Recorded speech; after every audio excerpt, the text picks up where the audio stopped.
Okay, mga kamukil, magandang hapon. Bali nandito ako sa Panabo mga kamukil, no? Hindi ako nakapunta sa Katalunan. Pero may purman naman, dalawang purman yung nandun mga kamukil na inassign natin doon, no? So, bibigyan ko sila ng instruction na yung mga trabahuin. So, bukas mga kamukil doon ako para masupervise na naman natin. So, dito ako sa Panabo project mga kamukil na kung saan second floor na bahay nayari sa tubular, no? At yung pinaka ground floor is konkreto. Ayan ang lagi kong ginagawa o kung saan tayo sumisikat sa pagbablog. Update tayo dito mga kamukil. Right. So kung nakikita nyo mga kamukil, meron na tayong mga wall metal cladding, no? Ang tawag nito. So sa mga nagtatanong, yung lapad nito is magdidepende po yan sa pagbibind, no? Kung minsan sa inyo maliit lang siya, so siguro maraming groove. Pagka maraming groove, liliit yung ating lapad nito. Pero yung taas nito mga kamukil, walang minimum, walang maximum, no? Depende sa inyo kung gaano kataas o kahaba yung gusto nyong bilhin, no? Yung lapad lang nito mga kamukil, dahil ganito yung design natin, o mas gusto ko tong ganitong klaseng design mga kamukil kaysa yung nauunang design, no? Ayan, kung napapansin nyo, 108 cm yan mga kamukil, yung pinaka lapad nya. Pero yung effective width nito mga kamukil, pag nagsusukat kayo, yung pinaka effective width lang nya is 105 lang yung pinaka effective width nya. So yan, at ito na yung update natin dito sa Panabo project, na kung saan gamit natin ay light material, no? Gaya ng mga metal, tubular, wall metal cladding. Yan ito yung mga gamit natin, no? At wala nang iba tayong ginagamit dito na bakal, kundi tubular lang at saka channel bar. Yan, channel bar yung ating ginagawang runner o steel beam, ginagamit natin sa pinakataas na siyang sumasalo sa lahat ng nandito sa taas sa second floor. Ito na yung forma natin. Yan, kung napapansin nyo, napaka-standard talaga yung ating mga bintana. Tapos yung purpose dyan para maaliwalas at malamig dito sa loob, no? Alam naman natin metal. O yan, yun po yung pinaka-sekreto. O may isa pa tayong sekreto, kung hindi po kayo napapangitan, itong bintana mga kamukil, minsan din pwede nating itaas, no? O kaso lang yung disadvantage, pangit siya tingnan pagdating sa labas kasi nasa pinakatuktok na yung ating bintana. Pero isa po yan sa sekreto mga kamukil, kapag metal yung ating bahay, ma-minimize natin yung init. Kasi yung init na nagmula sa kisame, ilalabas niya kaagad. Hindi na magdra-drop masyado yung init papunta dito sa baba, kasi yung opening ng ating bintana ay nandun sa taas. Yan, yun po yung pangalawang diskarte. So ito yung unang diskarte. Kapag gusto nyo yung standard mga kamukil, yung tayo ng ating mga bintana, lakihan yun yung bintana nyo. Ito standard lang ginagawa namin. Pero kung open budget kayo, mas malaki, mas maganda, para malaki yung pasok ng hangin, malaki din yung labas ng init dito sa loob. So mamaya mga kamukil, silipin natin sa baba, kasi sa baba mga kamukil, umpisa na rin yung ating electrical, no? Electrical na tayo doon sa baba. So yung electrical mula sa baba, paakyat. Tapos ito namang nandito sa taas, mula sila sa taas pababa, no? Para hindi magkasalubong-salubong yung yung mga tao, hindi sabay-sabay, hindi masyadong masikip. So pagkatapos dito sa taas, paakyat na yung ating electrical. So ang electrician na lang yung nandito. Tapos yung nagtatrabaho dito sa taas, doon naman sila sa baba. So ito yung ating flooring, naka-flooring na tayo dito. Ayan. So hindi pa natapos. So pinalatagan ko lang muna mga kamukil. Yung nagtatanong nga pala, shout out sa iyo brother, maraming salamat sa tanong mo. Ano daw yung mauuna? Unahin ba daw yung flooring o yung walling kapag ganitong mga bahay? So yung ma-advise ko lang, o lagi kong ginagawa, kailangan pag may bubong na, latagan natin ng flooring. Unahin natin yung flooring para malaya tayong makakagalaw dito. Tulad sa amin, dito na kami nagtatrabaho sa taas, no? Kasi kapag inuuna natin yung wall na hindi tayo nag-flooring, maaari tayong mahulog dito. Ayan, butas pa siya. So kailangan malatagan muna natin ng flooring. Tapos ma-flooringan, ingatan lang natin yung mga gamit natin, lalo na yung mga black metal screw, ano man pwede tumusok dito sa ating flooring. Yun yung pag-iingatan natin. Tapos na nito, ma-flooringan na, pwede na itong mag-umpisa dito sa wall. Ayan, nakikita nyo, diba? So pagkatapos ng palibot, proper na pagkatrabaho, pagkatapos nitong maulingan, isusunod nyo kaagad yung kisame. I-finish nyo yung mga kisame sa overlap hanggang sa mga gutters, i-align nyo na. Yan. So pagkabuo na sa labas lahat mga kamukil, pormado na siya. pwede na tayo dito sa loob. Unahin natin yung pagkikisame. Habang hindi muna tayo magli-layout ng kwarto, unahin natin yung pagkikisame kasi kung napapansin nyo, malapad pa siya. Then pangalawa, maayos tayong makagalaw dito sa loob. Pwede tayong gumawa ng mga pamatungan na panghabaan. Diba? Papatong lang natin, kukunikta natin dyan sa mga wall na sa tubular. So pagkatapos masilingan, okay na lahat, na taptapan natin yung ating ceiling, na electrical na, saka tayo mag-install ng kwarto o mag-layout ng kwarto. So yun po yung proper na pagkagawa. Okay, mamaya silipin natin mga kamukil dun sa labas. So ito na yung update sa baba mga kamukil, no? Yung pinakakulang na lang dito, mga pintuan, pagta-tiles, no? Tsaka electrical. So yung ating electrical, umpisa na, no? Yung paglalagay ng mga abang. Ayan. So bukas siguro makapag-splice na sa idol dyan, no? Sa taas. Bibili pa ako mamaya ng bukas ng wires na number 14. Meron na tayong number 12 dito at saka isang. Ano sa'yo palito na circuit breaker, Dol? 60 no?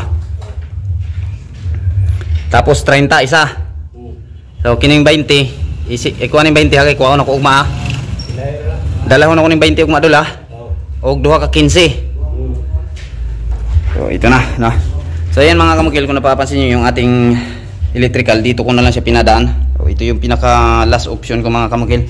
Kasi kung doon sa labas, limit kasi sa mga pag-i-electrical natin, doon natin pinapadaan, no? Yung ating mula service drop o main line natin. So ito dito mga kamukil, hindi pwede namin magalaw. So yun yung sinasabi ko, wag basta-basta gumalaw kapag electrical mga kamukil. Dito kasi yung supply mga kamukil, oh. Dito siya, nandito yung meter base. So yung gamit nila, yung makaluma pa noon, mga pagkatira, no? Fuse box pa. So dito kasi siya mga kamukil, dito siya nakalagay. So yung pagka-estilo dito nasa baba, pinakababa siya. So ang tanging magagalaw ko na lang dito mga kamukil, ito ayusin to, puputuli namin dyan na makataas siya dyan. Tapos maglalagay tayo ng tawag dito, lalagay tayo ng entrance cut dyan. So hihilain dito tayo, puputol mga kamukil, oh. Ito puputulin natin to, tapos hihilain para maging ano siya, tuwid. Dyan natin ipapadaan sa gilid na yan. Gamit tayo ng PVC pipe 4 inch katulad na ganyan na 3/4. Papasok natin siya dyan. Dyan natin siya ipapako. Dyan, oh. Papunta dito. So ngayon dahil nandyan na siya nakalagay, yung supply dito siya pinapababa mga kamukil, dito. So doon namin kinukuha sa loob. So kapag dito din namin ipapadaan mga kamukil, so pangit siyang tingnan, makakadis-attract. Maggamit tayo ng long elbow dyan, paakit na naman doon. So dyan na naman natin siya itatago, o makadis-attract siya sa view kapag matapos ng bahay. So ang ginawa ko, nasa ilalim na siya, dito sa gilid. Makakain to sa tiles natin. Yan, papunta doon. So siguro na yun mga kamukil. Number 8 yung gamit natin na main line. Ito yung magsusupply ng ating panel board papunta dito. So dito nagkakaroon tayo ng switch dito para sa hagdanan. So basta second floor, wag natin kalimutan lagi may 3-way tayo. Pwedeng ipasindi dito, pwedeng pasindihin doon sa taas, no? So ito yung trabaho ng ating electrician yan. Ayan, ito yung update natin dito. Sa mga kwarto mag-aabang pa. So magkaroon tayo ng aircon dyan. O may inano ako dyan, may mga palatandaan na kung saan siya magbubutas mga kamukil. Samantalang dito sa labas, hinakot ko na yung mga basura, pero bukas umalis kasi yung sasakyan. So bukas papatuloy ito. So pati itong mga basura na to hahakutin yan. Silipin natin mga kamukil yung forma dito sa labas. So ayan na yung forma niya mga kamukil, oh. Unti-unti nang gumanda, no? Yung second floor na yari sa light materials. Ang kagandahan kasi dito mga kamukil, hindi ka na magpipintura. Ayan, oh. Yung pinakakulang dito, yung huling magpapaganda dito mga kamukil, itong mga salamin niya, tapos mga molding. Magkakaroon pa tayo ng mga molding dyan sa mga bintana na yan, magkakaroon tayo ng molding. So titingnan kung ano yung maganda dyan. Kung street color, tatanungin ko pa sa kliyente. So balak ko sana dyan mga kamukil white, no? Yung mga moldings nya, para makikita talaga yung moldings. Kasi kapag street color natin, kagaya din ng dingding nya, yung kulay, hindi siya mapapansin, no? So mula dyan sa ating overlap na mga sa bubong, magkakaroon kasi tayo ng white dyan, yung ating spandrel, pati yung mga moldings nya white din. So isasagad ko na lang yung mga moldings dito sa gilid hanggang dyan sa mga window jamb. Magiging white siya dyan, tapos black yung salamin nya. Maganda siyang tingnan. Yan, napakalinis, no? Okay, so yung sa Sabado, ngayong linggo na to matatapos to sa pagdingding lahat. So next week yung papatira ko naman sa kanila itong pagkikisame, yan, dito sa overlap.